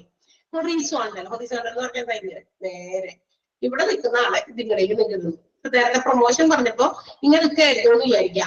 Promotion എന്ന് പറഞ്ഞു കഴിഞ്ഞാൽ ഉയർന്ന സ്റ്റാറ്റസിലേക്ക് അങ്ങനെ വിടുക. നേരത്തെ ലോവർ ലെവലിലായിരുന്നു, ഇപ്പൊ കുറച്ചുകൂടി ഉയർന്ന ഇതിലേക്ക് ജോലി കയറ്റി വിട്ടു, അത് പ്രൊമോഷൻ. നിന്നിടത്ത് എന്ത് ചെയ്യുന്നു, ഒരു വെർട്ടിക്കൽ മൂവ്മെന്റ് ആണ്. നേരത്തെ പറഞ്ഞത് വെർട്ടിക്കൽ മൂവ്മെന്റ്, നിന്ന പൊസിഷനിൽ നിന്ന് കുറച്ചുകൂടി ഉയർന്നു, നേരെ മുകളിലേക്ക് ഉയർത്തി ഏതെങ്കിലും പോസ്റ്റ് കൊടുക്കുന്നു, അത് പ്രൊമോഷൻ. അതേസമയം പാരലൽ ആയിട്ടുള്ള ഹൊറിസോണ്ടൽ ആയിട്ടുള്ള മൂവ്മെന്റ് ആണ്. ഇവിടെ നിൽക്കുന്ന ആളെ ഇവിടെ നിന്ന് മാറ്റി ഇങ്ങോട്ട് ഇടുന്നത്, അത്രേ ഉള്ളൂ. That means there is no increment in salary. എന്തില്ല, സാലറി ഒന്നും കൂടുതലൊന്നുമില്ല ഇവിടെ. വെറുതെ ആ ആളെ ഒരു എംപ്ലോയിനെ ഒരു ജോബിൽ നിന്ന് മറ്റൊരു സെക്ഷനിലേക്ക് എടുത്തിടുന്നു. അതായത് അവരുടെ പൊസിഷൻ ഒന്നും മാറുന്നില്ല. മനസ്സിലായോ? അത് ഏതെങ്കിലും വേറെ സ്ഥലങ്ങളിലേക്കാകാം, സെയിം ഡിപ്പാർട്ട്മെന്റ് എന്താ പറയാ ഓർഗനൈസേഷനിൽ തന്നെ മറ്റൊരു ഡിപ്പാർട്ട്മെന്റിലേക്കാകാം, അങ്ങനെയൊക്കെ മാത്രമേ ഉള്ളൂ. Means there is no increase in the salary and also there is no change in their duties and responsibilities. അവരുടെ ഡ്യൂട്ടീസിലും റെസ്പോൺസിബിലിറ്റീസിലും ഒന്നും വലിയ വ്യത്യാസമൊന്നുമില്ല. സാലറിയും മാറില്ല, സ്റ്റാറ്റസും മാറില്ല. ആ പൊസിഷൻ തന്നെ ഇവിടുന്ന് എടുത്ത് അങ്ങോട്ട് കിട്ടും. ചിലപ്പോൾ ഇവിടുന്ന് എന്താ പറയാ എറണാകുളം ജില്ലയിലെ ഏതെങ്കിലും ഹോസ്പിറ്റലിൽ ജോലി ചെയ്തിരുന്നു, അത് തൃശ്ശൂർക്ക് ട്രാൻസ്ഫർ ചെയ്യുന്നു. അത് അങ്ങനെ സ്ഥലങ്ങൾ തമ്മിൽ ചേഞ്ച് ചെയ്യാം. അതെല്ലാം എറണാകുളം ജില്ലയിലെ ഒരു ഹോസ്പിറ്റലിൽ ജോലി ചെയ്യുന്നു. നേരത്തെ കൂടുതലും എന്താ പറയാ ഏതെങ്കിലും ഒരു ജനറൽ വിഭാഗത്തിന് നഴ്സിംഗ് ആയിട്ട് ചെയ്തിരുന്നു. ഇപ്പൊ മാറ്റിയിട്ട് ഏതെങ്കിലും ഒരു പർട്ടിക്കുലർ ഭാഗത്ത് നഴ്സിംഗ് തന്നെ ജോലി ചെയ്യുന്നു. ഓക്കെ, അങ്ങനെ ആ ഒരു horizontal movement of employee from one job to another is known as എന്താ വിളിക്കുക? നമ്മളതിന് ട്രാൻസ്ഫർ എന്നാണ് വിളിക്കുക. ക്ലിയർ ആയോ? മനസ്സിലായോ? അപ്പൊ അത് പ്രൊമോഷനും അല്ല ഡിമോഷനും അല്ല, ഒന്നുമല്ല കേട്ടോ. ജോബ് സ്റ്റാറ്റസ് ഒന്നും മാറുന്നില്ല. ഓൺലി ഒരു movement of an employee from one job place to another, അത്രയേ ഉള്ളൂ. അപ്പൊ ട്രാൻസ്ഫേഴ്സ് എന്തിനാണെന്നറിയോ? ചിലപ്പോഴൊക്കെ പ്ലേസ് മാത്രമല്ല ട്രാൻസ്ഫർ എടുക്കുക. ഒരു സ്ഥലത്ത് നിന്നും മറ്റൊരു സ്ഥലത്തേക്ക്. ഇപ്പൊ നേരത്തെ ഞാൻ എക്സാമ്പിൾ പറഞ്ഞു, എറണാകുളം ജില്ലയിൽ നിന്ന് തൃശ്ശൂർക്ക് ട്രാൻസ്ഫർ കൊടുക്കുന്നു. അത് മാത്രമല്ല കേട്ടോ, വിതിൻ ഇൻസൈഡ് ദ ഓർഗനൈസേഷനും ട്രാൻസ്ഫർ കൊടുക്കാറുണ്ട്. ഇന്ന ഡിപ്പാർട്ട്മെന്റിൽ നിന്ന് നഴ്സിനെ പിടിച്ച് മറ്റൊരു ഡിപ്പാർട്ട്മെന്റിലേക്ക് ഇടുന്നു. അവിടെ നഴ്സിംഗ് ഡ്യൂട്ടി തന്നെ ചെയ്യുന്നു. അവരുടെ സാലറി ഇൻക്രിമെന്റും മാറ്റമൊന്നുമില്ല. സ്റ്റാറ്റസ് നഴ്സ് തന്നെയാണ്. ഒരു ഡിപ്പാർട്ട്മെന്റിൽ നിന്ന് പിടിച്ച് മറ്റൊരു ഡിപ്പാർട്ട്മെന്റിലേക്ക് ഇടുന്നു. അത്രേ ഉള്ളൂ. മനസ്സിലായോ? ഇത് എന്തിനാ മിക്കവാറും ഇങ്ങനെയുള്ള ട്രാൻസ്ഫേഴ്സ് ചെയ്യുന്നതെന്ന് വെച്ചിട്ടുണ്ടെങ്കിൽ കുറച്ചും കൂടി ഒരു സ്ട്രോങ് ആയിട്ടുള്ള ഒരു ടീം ഉണ്ടാക്കിയെടുക്കാൻ വേണ്ടിയിട്ടാണ്. ചിലപ്പോ ഇയാള് ഇന്ന സ്ഥലത്ത് ജോലി ചെയ്യുന്നു, ഏതെങ്കിലും പർട്ടിക്കുലർ ഡിപ്പാർട്ട്മെന്റിൽ ഒരു നഴ്സാണെന്ന് വിചാരിക്കാം. You just imagine it is mister missus miss എന്താ പറയാ എ എന്ന് പറയുന്ന ഒരാള്, ഒരു ജോലിക്കാരി, ഒരു നഴ്സാണെന്ന് വിചാരിക്കാം. ഒരു പർട്ടിക്കുലർ ഡിപ്പാർട്ട്മെന്റിൽ, ഇപ്പൊ ഉദാഹരണം നമുക്കൊരു എന്താ പറയാ കാർഡിയോളജി ഡിപ്പാർട്ട്മെന്റിൽ ജോലി ചെയ്യുന്ന ഒരു നഴ്സാണ്. അപ്പോ ആള് അവിടെയാണ് എപ്പോഴും എല്ലാ കാര്യങ്ങളൊക്കെ ചെയ്തുകൊണ്ടിരുന്നത്. പക്ഷെ ഏതെങ്കിലും ഒരു ആള് നന്നായി വളരെ ഭംഗിയായിട്ട് കാര്യങ്ങൾ ചെയ്യുന്നുണ്ട്. എന്നാൽ ചില കുറച്ച് ഡൗൺ ആയി കിടക്കുന്ന മറ്റേതെങ്കിലും ഡിപ്പാർട്ട്മെന്റിലേക്ക്, ചിലപ്പോൾ ഓപ്പറേഷൻ തിയേറ്ററിലേക്ക് ആയിരിക്കാം, അവിടുത്തെ കാര്യങ്ങളൊക്കെ ഒന്ന് മാനേജ് ചെയ്യാനും മറ്റു കാര്യങ്ങൾ കൃത്യമായിട്ട് ചെയ്യാൻ അവിടെ പെർഫെക്റ്റ് ആയിട്ട് ഒരാളില്ല. അപ്പൊ ഇയാളെ ഒന്ന് അങ്ങോട്ടേക്ക് മാറ്റി അവരുടെ കൂടെ ആ ഓപ്പറേഷൻ തിയേറ്ററിലുള്ള നഴ്സസ് ഒക്കെ അങ്ങനെയുള്ള ആളുകളുടെ കൂടേക്ക് അങ്ങോട്ടേക്ക് മാറ്റുന്നു. ആ ഒരു ടീമും കുറച്ചും കൂടി ബിൽഡപ്പ് ചെയ്യാൻ, എന്ന് വെച്ചാൽ അവരെയും കുറച്ചും കൂടി ഉയർത്തിക്കൊണ്ടുവരാൻ വേണ്ടിയിട്ട് ഇയാളെ കുറിച്ച് അങ്ങോട്ട് ഇടുന്നു. അങ്ങനെയൊക്കെയാണ് ട്രാൻസ്ഫർ സാധാരണ വിതിൻ ദ ഓർഗനൈസേഷൻസ് നടക്കുക. ആ ടീം കൂടി ഒന്ന് ഉയർത്തിക്കൊണ്ടുവരിക. മനസ്സിലായി? ആ ടീം ഒന്നും ബലപ്പെടുത്താൻ വേണ്ടിയിട്ടൊക്കെ സാധാരണ ട്രാൻസ്ഫേഴ്സ് നടത്തുന്നത് അങ്ങനെയാണ്. ഓക്കെ, ക്ലിയർ ആയോ? മനസ്സിലായില്ലേ? കാര്യം മനസ്സിലായില്ലേ? പറയേ, ഇതിവിടെ അണ്ടർലൈൻ ചെയ്തേ. ആ ഫസ്റ്റ് സെന്റൻസ് ഒന്ന് അണ്ടർലൈൻ ചെയ്യാം കേട്ടാ. ആ രണ്ട് സെന്റൻസ് അണ്ടർലൈൻ ചെയ്താൽ മതി. ആ രണ്ട് സെന്റൻസിൽ ഉള്ള കാര്യങ്ങളൊക്കെ കൃത്യമായിട്ട് പറഞ്ഞിട്ടുണ്ട്. നെക്സ്റ്റ് വൺ, അടുത്ത നമ്മൾ പഠിക്കാം. അപ്പൊ നമ്മൾ പഠിച്ച കുറച്ച് ഇമ്പോർട്ടന്റ് ടേംസ് ആണ്, എംപ്ലോയീസുമായിട്ട് ബന്ധപ്പെട്ട കുറച്ച് ടേംസ് ആ പറഞ്ഞ പ്രൊമോഷൻ, ഡിമോഷൻ, ട്രാൻസ്ഫർ. കേട്ടല്ലോ? പ്രൊമോഷൻ, ഡിമോഷൻ, ട്രാൻസ്ഫർ, മൂന്നെണ്ണം. പ്രൊമോഷൻ എന്ന് പറഞ്ഞാൽ ഒരു പൊസിഷനിൽ നിന്ന് അപ്പർ പൊസിഷനിലേക്ക് സാലറി ഇൻക്രിമെന്റും സ്റ്റാറ്റസും ഇൻക്രീസ് ചെയ്തുകൊണ്ട് ഉള്ള മാറ്റം. ഡിമോഷൻ എന്ന് പറഞ്ഞാൽ സാലറി എന്താ പറയാ റിഡക്ഷനും അതുപോലെ സ്റ്റാറ്റസും ഒക്കെ റെഡ്യൂസ് ചെയ്തുകൊണ്ടുള്ള മറ്റൊരു മാറ്റം demotion. Lowering of status and lowering of salary, അതാണ് ഡിമോഷൻ. ട്രാൻസ്ഫർ എന്ന് പറഞ്ഞാൽ horizontal movement of employee from one job to another ആണ്. പക്ഷെ അവിടെ സാലറി അതുപോലെ തന്നെ എന്താ പറയാ സ്റ്റേറ്റസ് എല്ലാം റെസ്പോൺസിബിലിറ്റി ഓൾ ആർ സെയിം. അതാണ്. ക്ലിയർ? മനസ്സിലായില്ലേ? ഈ മൂന്ന് കാര്യം അങ്ങനെ ഓർത്തിരുന്നാൽ മതി. നെക്സ്റ്റ് വൺ, അടുത്തതും എംപ്ലോയീസുമായിട്ട് ബന്ധപ്പെട്ടിട്ടുള്ള മറ്റൊരു കാര്യമാണ് separation. Separation means termination of A job ആണ്. അതായത് സെപ്പറേറ്റ് ചെയ്യുക, ജോലിയിൽ നിന്നും ആളുകളെ മാറ്റുക. ഈ മാറ്റങ്ങളും പല രീതിയിലാണ്. ആളുകളെ പല രീതിയിൽ ജോലിയിൽ നിന്നും മാറ്റാറുണ്ട്. പിരിച്ചുവിടലും മറ്റു പല കാര്യങ്ങളും, എന്താ പറയാ പിരിഞ്ഞു പോകല്, പിരിച്ചുവിടല്, രണ്ടൊന്നാണോ? പിരിഞ്ഞു പോകലും പിരിച്ചുവിടലും ഒന്നാണോ? ആണോ? അല്ല. ഓക്കെ, അത് വെറുതെ ചോദിച്ചു മാത്രമേ ഉള്ളൂ. അപ്പൊ separation means termination of service or agreement with an organization. ഒരു ജോലിക്ക് ഒരു ഓർഗനൈസേഷനിൽ നമ്മൾ ജോലി ചെയ്യുന്ന സമയത്ത് അവിടെ നിന്ന് ആ സർവീസ് വേണ്ടാന്ന് വെക്കുക, ടെർമിനേറ്റ് ചെയ്യുക, വേണ്ടാന്ന് വെക്കുക, അല്ലെങ്കിൽ ആ എഗ്രിമെന്റ് നമുക്ക് വേണ്ടാന്ന് വെച്ചിട്ട് എന്തെങ്കിലും കാരണങ്ങൾ കൊണ്ട് വേണ്ടാന്ന് വെച്ച് നമ്മൾ പുറത്തു പോകുന്നു. അതിനെയാണ് നമ്മൾ സെപ്പറേഷൻസ് എന്ന് വിളിക്കുക. അപ്പൊ സെപ്പറേഷൻസ് പല രീതിയിലും ഉണ്ട്. ഒരു എംപ്ലോയിനെ when they are separated from the payroll എന്ന് പറഞ്ഞാൽ എന്താണെന്ന് അറിയാലോ? അതായത് ഒരു ഓർഗനൈസേഷനിൽ വർക്ക് ചെയ്യുന്ന എല്ലാ എംപ്ലോയീസിന്റെയും എന്താ പറയാ അവരുടെ സാലറി സ്റ്റാറ്റസ് ഒക്കെ കാണിക്കുന്ന ഒരു ഡോക്യുമെന്റ്സ്, ഒരു എന്താ പറയാ ഇതൊക്കെ കമ്പ്യൂട്ടറിന്റെ ഹെൽപ്പോടുകൂടി കമ്പ്യൂട്ടറിലാണ് ഇതെല്ലാം തന്നെ സേവ് ചെയ്ത് വെക്കുന്നത്. ഓക്കെ, ആ പേറോളിൽ നിന്ന് ഒരാളെ ഇവിടെ എടുത്ത് കളയുക, മാറ്റുക, ആ ആളെ സെപ്പറേറ്റ് ചെയ്യും പേറോളിൽ നിന്ന്. ആ ഒരു കാരണം അതിനെയാണ് നമ്മൾ സെപ്പറേഷൻസ് എന്ന് വിളിക്കുക. It may be due to some any other reasons. താഴെ പറയുന്ന ഏതെങ്കിലുമൊക്കെ കാരണങ്ങൾ കൊണ്ടാകാം അങ്ങനെ സെപ്പറേഷൻസ് വരിക. അപ്പൊ അതിൽ ഒന്നാമത്തേതാണ് റെസിഗ്നേഷൻ. റെസിഗ്നേഷൻ, റിസൈൻ ചെയ്യുക എന്ന് കേട്ടിട്ടുണ്ടോ? ഉണ്ടോ? കേട്ടിട്ടില്ലേ റിസൈൻ ചെയ്യുക എന്ന്? റെസിഗ്നേഷൻ എന്താ റെസിഗ്നേഷൻ? ആരെങ്കിലും നമ്മളെ കൊണ്ട് നിർബന്ധപൂർവ്വം ചെയ്യിക്കുന്നതാണോ റെസിഗ്നേഷൻ? ഞാൻ ജോലി റിസൈൻ ചെയ്തു എന്ന് ആരെങ്കിലും ഒക്കെ മെൻഷൻ ചെയ്ത് കേട്ടിട്ടുണ്ടാവുമല്ലോ ആൾക്കാര് പറയുന്നത്, അല്ലെ? ഇത് എന്ന് പറയുന്നത് ഒരു വോളണ്ടറി ഡിസിഷനാണ്. ഒരു വോളണ്ടറി ഒരു decision put by the employee on account of many reasons. പല കാരണങ്ങൾ കൊണ്ട് ഒരു എംപ്ലോയി സ്വമേധയാ എടുക്കുന്ന ഒരു തീരുമാനം. അത് പല കാരണങ്ങൾ കൊണ്ടാകാം. ഡ്യൂ ടു ഇൽ ഹെൽത്ത്, രാജിവെക്കുക, അത് തന്നെയാണ് മലയാളം അർത്ഥം. ഓക്കെ, എന്തൊക്കെ കാരണങ്ങളുണ്ട്? ഇൽ ഹെൽത്ത്, രോഗം, അസുഖമായതുകൊണ്ടാകാം, വയ്യായികകള്, ഇനി അങ്ങോട്ട് മുന്നോട്ട് ജോലിക്ക് പോകാനോ വരാനോ ജോലി ചെയ്യാനോ ഒക്കെ ബുദ്ധിമുട്ടാകാം, അതുകൊണ്ടായിരിക്കാം. അപ്പൊ ഇൽ ഹെൽത്ത് കൊണ്ടാകാം. ഫിസിക്കൽ ഡിസബിലിറ്റി, ഏതെങ്കിലും ശാരീരികമായിട്ടുള്ള ഡിസബിലിറ്റി, വൈകല്യങ്ങൾ ഉള്ളതുകൊണ്ടാകാം. ഫിസിക്കലായിട്ട് എന്തെങ്കിലും സംഭവിച്ചു എന്ന് വെച്ചാൽ വല്ല ആക്സിഡന്റിൽ എന്തെങ്കിലും സംഭവിച്ചതോ അങ്ങനെയൊക്കെ ആകാം, അതുകൊണ്ടാകാം. പിന്നെ ബെറ്റർ ഓപ്പർച്യൂണിറ്റീസ് എൽസ്വെയർ, ഇതിനേക്കാൾ നല്ല ജോലി വേറെ സ്ഥലത്ത് കിട്ടിയത് കൊണ്ടാകാം. പിന്നെന്താകാം? ഡ്യൂ ടു മാരേജ്, മാരേജിന്റെ റീസൺസ് കൊണ്ടാകാം. കല്യാണം വരുമ്പോ ചിലപ്പോ പെൺകുട്ടികളൊക്കെ ആണെങ്കിൽ കല്യാണം കഴിഞ്ഞ് ഇനി ജോലിക്കൊന്നും പോകണ്ട എന്നുള്ള തീരുമാനത്തിലാകാം. ചിലപ്പോ പോസ്റ്റ് തെരഞ്ഞെടുക്കുന്ന അല്ലെങ്കിൽ നമ്മുടെ കൂടെ ഉണ്ടാകുന്നവര് ഇനി അങ്ങോട്ടേക്ക് അവരെ വിടാത്തത് കൊണ്ടാകാം, അങ്ങനെയുള്ള റീസൺസ് ആകാം. അപ്പൊ പല കാരണമുണ്ട് കേട്ടോ. അപ്പൊ റെസിഗ്നേഷൻ അങ്ങനെ നടക്കുന്ന ഒരു കാര്യമാണ്. അതാരും നിർബന്ധിച്ച് ചെയ്യുന്നതല്ല, എംപ്ലോയീസ് സ്വമേധയാ എടുക്കുന്ന തീരുമാനമാണ്. അതുകൊണ്ടാണ് അതിന്റെ റെസിഗ്നേഷൻ, രാജിവെക്കുക, തന്നെ റിസൈൻ ചെയ്യുക എന്നാണ് നമ്മളിതിനെ പറയുക. ഓക്കെ, അപ്പൊ അത് ഒന്നാമത്തെ. ഇത് ഓരോന്നും ഇമ്പോർട്ടന്റ് ആണ്.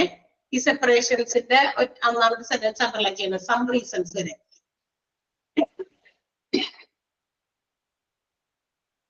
ഒന്നാമത്തെ റെസിഗ്നേഷൻ ഇമ്പോർട്ടന്റ് ആണ്. ഇതെല്ലാം ഇമ്പോർട്ടന്റ് ആണ്. ഏതൊക്കെ രീതിയിലാണ് സെപ്പറേഷൻസ് ഉള്ളത്, ഓരോ സെപ്പറേഷനും നമ്മൾ അണ്ടർലൈൻ ചെയ്യണം, ഇമ്പോർട്ടന്റ് ആണ്. മനസ്സിലായോ? ഒന്നാമത്തെ പറയോ ഇനി എന്തായാലോ? യെസ്. അടുത്തത് ഡിസ്ചാർജ് ആൻഡ് ഡിസ്മിസൽ. ഡിസ്ചാർജ് ചെയ്യുക, ഡിസ്മിസ് ചെയ്യുക. ഇത് കേട്ടിട്ടുണ്ടോ? ഇത് നമ്മൾ കേട്ടിട്ടുണ്ട് അല്ലെ? ഇപ്പൊ ഡിസ്മിസൽ ആൻഡ് ഡിസ്ചാർജ് എന്ന് പറയുന്നത് permanent termination of an employee from the payroll because of violating any rules of the organization or also due to insufficient performance. അതായത് എന്നേക്കുമായിട്ട് പെർമനന്റ് ആയിട്ടാണ്, സ്ഥിരമായിട്ട് ഏതെങ്കിലും ഒരു എംപ്ലോയിനെ അവരുടെ ഓർഗനൈസേഷന്റെ പേറോളിൽ നിന്ന് സ്ഥിരമായി അങ്ങനെ എടുത്തു മാറ്റി കളഞ്ഞു. അതെന്ത് കാരണം കൊണ്ടായിരിക്കാം? ചിലപ്പോൾ അവിടുത്തെ റൂൾസ് ആൻഡ് റെഗുലേഷൻസ് കൃത്യമായി ഫോളോ ചെയ്യാത്തത് കൊണ്ടായിരിക്കാം. മാനേജ്മെന്റിന് തീരുമാനിക്കാം. ഇപ്പൊ ഞാൻ ഇവിടെ ജോലിക്ക് വരുന്നു, ഇവിടുത്തെ റൂൾസ് ആൻഡ് റെഗുലേഷൻസ് അനുസരിച്ചല്ല വന്ന് എന്തൊക്കെയോ ചെയ്തുകൊണ്ട് പോകുന്നു. അത് കുറച്ച് ദിവസമായി, 2 ദിവസമായി, 3 ദിവസമായി, 1 മാസമായിട്ടും there is no change. അപ്പൊ മാനേജ്മെന്റിന് തീരുമാനിക്കാം എന്താണ്, എന്നെ ഡിസ്മിസ് ചെയ്യാം എന്നുള്ള തീരുമാനത്തിലേക്ക് എത്താം. ബിക്കോസ് അവിടുത്തെ റൂൾസിനനുസരിച്ച് പ്രവർത്തിക്കുന്നില്ല. ജോലി ചെയ്യുന്ന കാര്യത്തിലാണെങ്കിലും അതുപോലെ തന്നെ പെർഫോം ചെയ്യുന്ന കാര്യത്തിലാണെങ്കിലും ആവശ്യത്തിനുള്ള നല്ല പെർഫോമൻസ് ടീച്ചറുടെ പേരിൽ ഇല്ല. സോ മാനേജ്മെന്റിന് അങ്ങനെ ഒരു റിപ്പോർട്ട് കിട്ടി, അല്ലെങ്കിൽ അവർ നമ്മുടെ ക്ലാസ്സുകളുടെ കണ്ടു, അതിന്റെ അനലൈസേഷന്റെ അടിസ്ഥാനത്തിലാകാം they can take a decision of discharging or dismissal. അതാണ് ഡിസ്മിസൽ എന്ന് പറഞ്ഞാൽ പെർമനന്റ് ആയിട്ട് സെപ്പറേറ്റ് ഫ്രം ദ പേറോൾ, പേറോളിൽ നിന്ന് സെപ്പറേറ്റ് ചെയ്യുക. അതിനെയാണ് ഡിസ്ചാർജ് അല്ലെങ്കിൽ ഡിസ്മിസൽ എന്ന് വിളിക്കുക. മനസ്സിലായോ? ഡിസ്മിസൽ. മറ്റേത് വോളണ്ടറി ആണ്, സ്വമേധയാണ്. ഞാൻ സ്വന്തമായിട്ട് രാജിയും വെച്ച് പോകുന്നു അല്ലെ?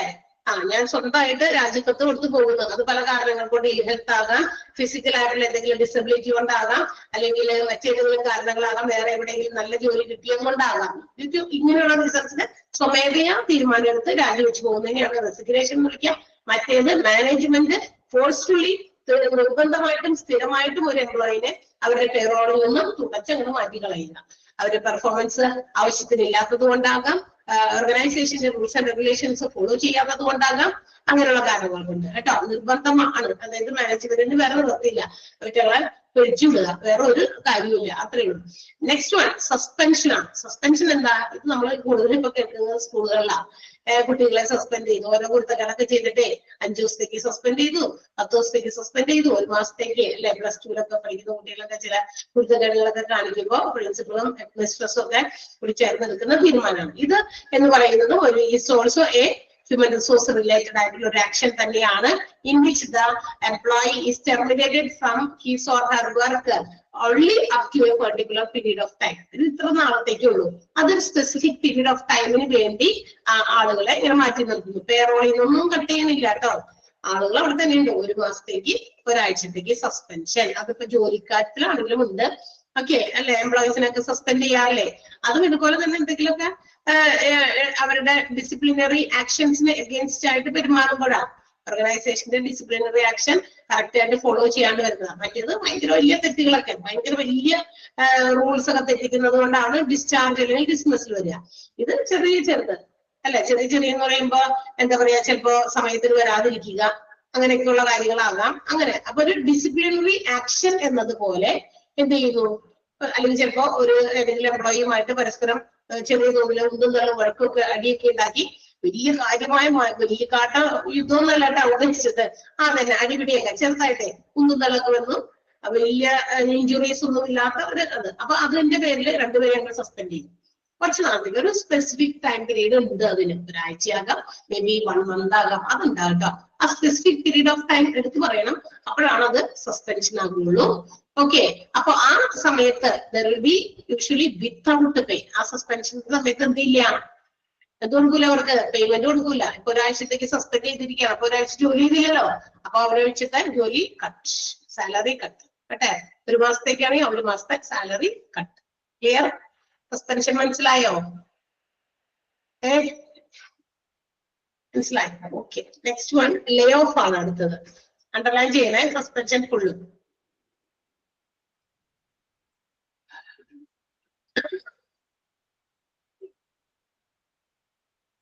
Yes, next one, lay off.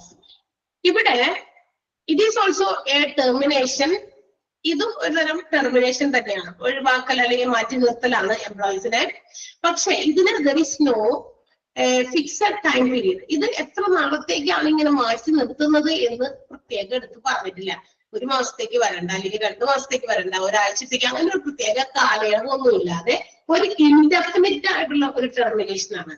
From the പേറോളിൽ നിന്ന് മാറ്റിയാണ്. അത് എന്തുകൊണ്ടാണെന്ന് വെച്ചാൽ it is due to some reasons or some factors which cannot be controlled by the employer. എംപ്ലോയർക്ക് അവരുടെ നിയന്ത്രണത്തിൽ കൊണ്ടുവരാൻ പറ്റാത്ത പല കാരണങ്ങൾ കൊണ്ടുമാണ് ഇത്തരം സാഹചര്യങ്ങളിൽ എന്ത് ചെയ്യുന്നത്, ചില എംപ്ലോയീസിനെ പേറോളിൽ നിന്ന് മാറ്റി നിർത്തുന്നു. അത് എത്ര കാലത്തേക്കെന്നൊന്നും നേരത്തെ കൂട്ടി പറയാൻ പറ്റില്ല. അതായത് പ്രത്യേകിച്ച് ഇതിന് ഉദാഹരണമായിട്ട് ഇങ്ങനെ പറയാം നമുക്ക്.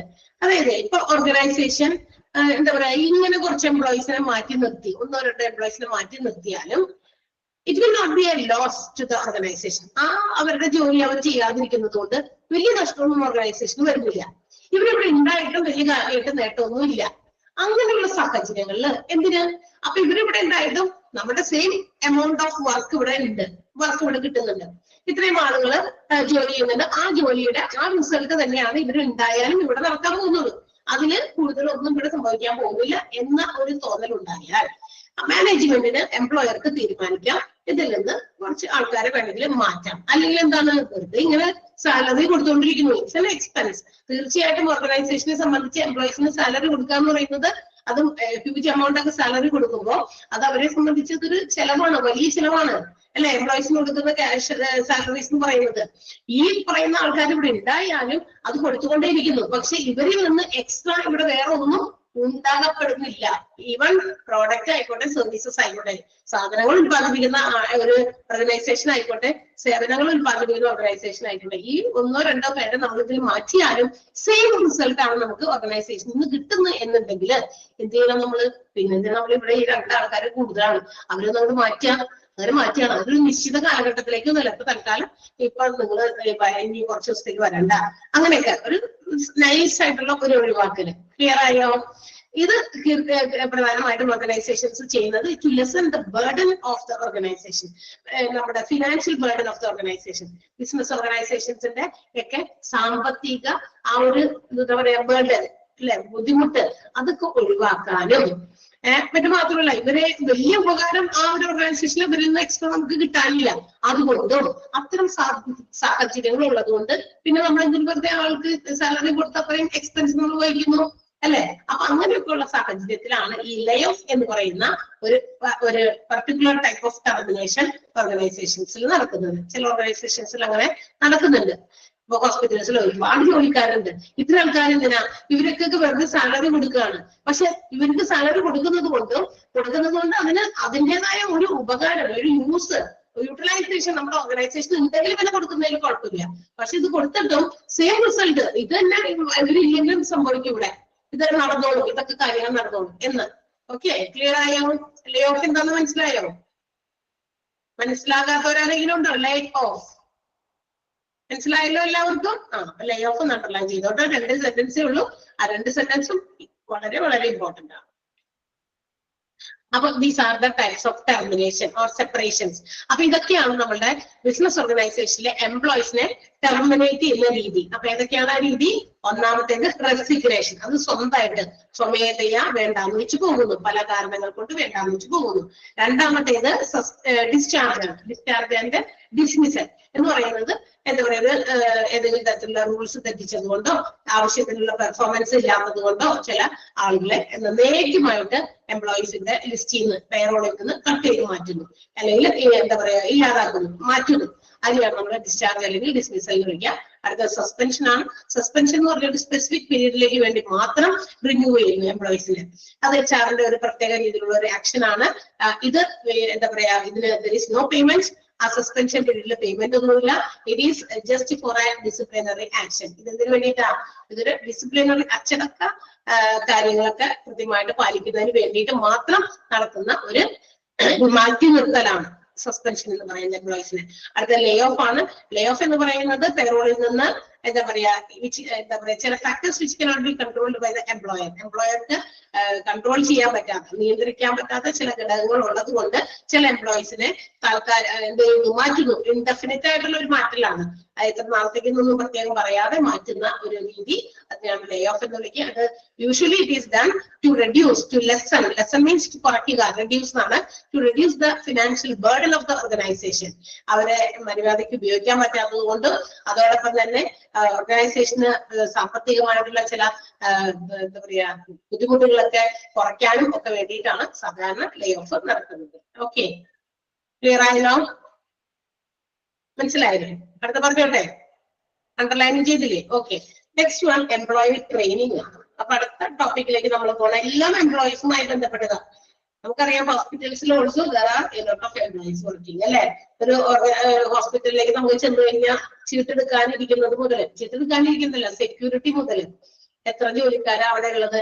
അപ്പൊ അവർക്കൊക്കെ ബാധകമായ ഒരുപാട് കാര്യങ്ങളുണ്ട്. അതിന്റെയൊക്കെയാണ് നമ്മളിപ്പോ പഠിച്ചുകൊണ്ടിരുന്നത്. ഹ്യൂമൻ റിസോഴ്സുകൾ ആരാണ്, എംപ്ലോയീസിനെ മൊത്തത്തിൽ പറയുന്ന പേരാണ്. ഹ്യൂമൻ റിസോഴ്സ് എന്ന് പറയുന്ന ഒരു കോൺസെപ്റ്റിലേക്ക് പഴയ പേഴ്സണൽ മാനേജ്മെന്റ് എന്ന് പറയുന്ന കോൺസെപ്റ്റിന്റെ ഒരു പുതുക്കിയ ഫോം, ഒരു പ്രോസസ് രൂപമാണ് എന്ന് പറയാം. പണ്ടത് പേഴ്സണൽ മാനേജ്മെന്റ്, പണ്ട് ഏറ്റവും താഴെത്തട്ടിലുള്ള എംപ്ലോയീസിനെ മാത്രം മാനേജ് ചെയ്താൽ മതിയായിരുന്നു.